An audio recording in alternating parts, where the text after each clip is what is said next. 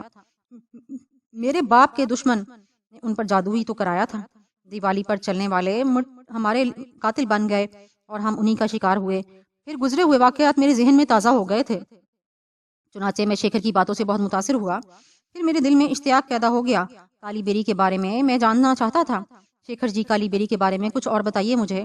بس بیٹا، میں نے کہا نا، میں خود بھی کبھی نہیں گیا وہاں، لیکن سنا ہے اس کے اطراف میں بڑی خوفناک چیزیں موجود ہیں۔ وہاں عام طور سے بھوتوں کے مارے ہوئے لوگ جاتے ہیں، اور سنا ہے کہ تندرست ہو جاتے ہیں۔ تو پھر کب جا رہے ہیں آپ کالی بیری؟ بس بیٹا، 2-4 دن کے اندر اندر ہی سفر کریں گے۔ شیکھر جی، میں بھی آپ کے ساتھ چلوں گا، میں نے کہا۔ ہاں ہاں ضرور بیٹا، بھلا تو کہاں رہ جائے گا، تو بھی تو ساتھ ہی چلے گا۔ میں نے گاڑی منگوائی ہے، گاڑی ہماری ریل کے ذریعے پہنچنے والی ہے۔ یوں ہی گاڑی آ گئی، ہم لوگ یہاں سے چل پڑیں گے۔ مجھے بہت افسوس ہے، رچنا کو بھی میں بھی بہن کہہ چکا ہوں، وہ اپنی بہن کے لیے میں جو کچھ بھی کر سکا میں کروں گا۔ بیٹا، اب اگر تم ہم میں شامل ہو ہی گئے ہو تو میں تم سے ایک درخواست کرتا ہوں، اس کا پورا خیال رکھنا۔ جی ہاں شیکھر جی، آپ کہیں میں آپ کی ہر بات مانوں گا۔ رچنا بہت اچھی بچی ہے، مجھے امید ہے کہ ہر لمحہ ہر جگہ تم اس کا خیال رکھو گے۔